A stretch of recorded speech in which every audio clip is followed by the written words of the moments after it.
dari Jakarta, Kelapa Gading tepatnya. Ikut Tapa Brata secara onsite itu merupakan kemewahan buat saya. Kemewahan bukan karena di Bali, bukan karena di hotel yang sangat bagus ini, tapi kemewahan dalam arti saya berpikir cukup lama ikut apa enggak, yang seperti mungkin sahabat-sahabat meditasi juga di sini susah melepaskan HP dan merasa orang penting. Aduh, kalau saya nggak ada nanti di kantor nggak beres nih. Jadi waktu sebelum berangkat juga ya sempat pesan-pesan di rumah juga gitu, kalau ada ini gimana gitu. Dan seperti sahabat-sahabat meditasi juga pasang PP kan, jadi biar tahu gitu, jangan cari-cari saya. Tapi saya pikir-pikir ini merupakan, saya berumur tahun ini 59, merupakan self love buat diri saya. Saatnya saya untuk menyayangi diri saya, lebih perhatian kepada diri saya. Saya sebenarnya sudah pernah ikut yang online Januari 2000 tahun lalu 2023. Januari ini. Tahun ini. Ya Januari ini. Kenapa bisa ikut? Seperti cerita dongengnya Pak Merte kemarin pada 2 hari lalu, yang hero ya. Itu kepalanya mau dipenggal. Ya mungkin waktu itu saya pikir kepala saya udah mau dipenggal. Masa nggak insaf lagi gitu mau ikut ya. Jadi flashback agak ke belakang. Tahun 2018 saya didiagnosa kanker sarkoma, kena di paha kanan atas, dioperasi, diradiasi. Akan tetapi karena side effect dari radiasi, saya akhirnya setelah beberapa kali, belasan kali, dokter anestesi saya, kan setiap kali mau operasi, dokter anestesi ke ruang tempat tidur saya. Ini saya udah hitung, kamu udah 11 kali anestesi sama saya. Saya pernah anestesi 1 kali lokal, yang lainnya semuanya full. Dioperasi, diradiasi. Nah, side effect dari radiasi akhirnya tahun 2022 bulan Mei saya harus diamputasi. Itu udah melalui beberapa kali operasi berusaha untuk diperbaiki, tapi ternyata selama hampir 6 bulan saya berobat. Kebetulan saya berobat di Singapura. Saya punya kaki tapi nggak bisa ngapa-ngapain. Akhirnya saya decide untuk di ini.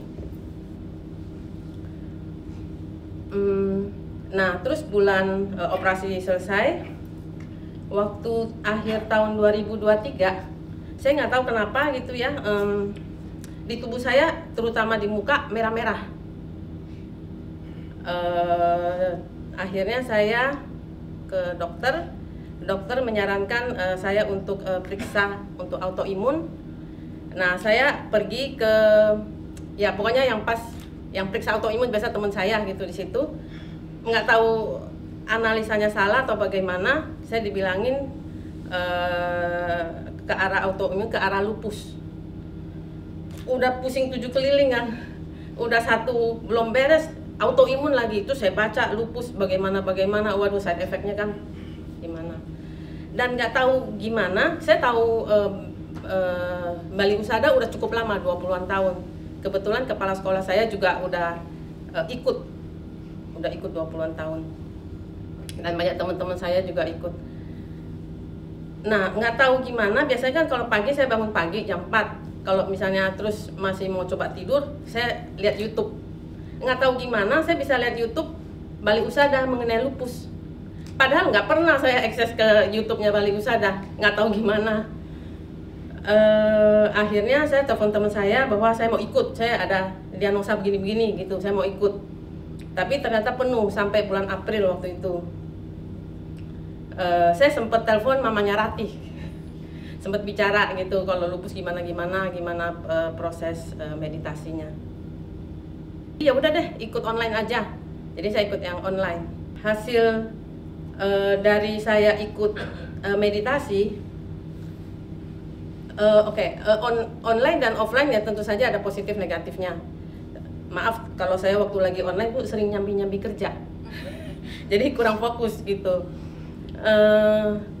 Tapi di hari ke-7 saya mendapat surprise waktu meditasi cinta kasih. Saya kan nggak tahu kalau bahwa ada meditasi cinta kasih, kita harus yang kategori 5 kategori itu doa kepada siapa gitu ya. Yang terakhir doa kepada orang yang bermasalah atau musuh kita gitu. Sebenarnya saya susah gitu, saya merasa nggak ada musuh, tapi tiba-tiba pop up di pikiran saya aja, oh iya ada satu orang waktu Oktober yang lalu, orangnya menurut saya agak nyebelin gitu ya, orangnya kebetulan di Eropa, saya ketemu waktu itu. Ya udah, saya pop up namanya itu, saya doa namanya dia. Dan surprisingly gitu ya, besok paginya masih lihat HP, soalnya di sini kita nggak bisa lihat HP ya, di sini kan bisa lihat HP online. Subuhnya jam setelah yang exercise, yang setelah meditasi yang jam 5 itu, 5.30 saya lihat WA saya, ada WA-nya minta maaf atas kejadian yang dulu. Saya sampai merinding beneran. Saya udah lama nggak ketemu dia dari Oktober lalu, Hamdan nggak pernah kontak. Maksudnya saya sih nggak berantem yang gimana, cuman udah saya hindari aja orang gini. Bisa dapat WA kayak begitu. Dan hal lainnya itu juga, oh ya, sebagai orang yang diamputasi itu ada istilah namanya phantom pain. Jadi walaupun kaki nggak ada, kita bisa ngerasakan kakinya sakit, dan saya bisa tahu spesifik kaki bagian mana. Nah, kalau nggak salah inget, sesudah udah selesai beberapa hari kemudian, kaki saya, di ujung kaki saya sangat sakit. Memang selama ini sakit juga, phantom pain itu udah saya alami. Dokter memang sebenarnya ini kamu harus minum obat seumur hidup untuk sakitnya ini. Cuman saya pikir saya masih bisa tahan lah. Sakitnya itu seperti tusuk paku, tapi cuma berapa detik. Tapi waktu itu setelah ikut yang meditasi, sakitnya itu dari malam sampai seharian, sakit banget. Terus kebetulan yang waktu itu Pak Martin, saya kontak Pak Martin, Pak ini gimana nih Pak, sakit banget gitu. Ya udah nggak apa-apa, ya Anica aja gitu. Dan memang bener, setelah sorenya udah oke. Nah, kita kan kadang-kadang tomat tuh, istilahnya tomat, bertobat kumat lagi. Latihan. Latihan sih, yang tekad 90 hari saya rajin latihan. Sampai bulan Mei, saya memang harus keluar kota gitu ya, bolak-balik keluar kota, akhirnya lepas. Seperti kata Pak Putu, bahwa kalau udah 3 hari nggak latihan, memang buyar, udah bye-bye. Nah, itu terjadi di saya. Nah, pada saat hari ke-4 itu, yang sekarang, saya bangun jam 2 dan nggak bisa tidur lagi. Kejadian yang sama lagi, ditusuk-tusuk. Terus kebetulan ada konsul dengan Pak Marta, ya itu mungkin ya karena saya tomat, udah nggak latihan. Jadi lesson learn-nya itu juga, itu meningkatkan saya, dan mungkin teman-teman semua juga, tetap kita harus konsisten. Nggak bisa kita seperti ini loh, beli membershipnya gym, udah beli, nanti gue sehat lah, padahal nggak latihan. Sama juga, kalau kita udah dikasih skill, ya tetap harus latihan. Itu aja sharing saya.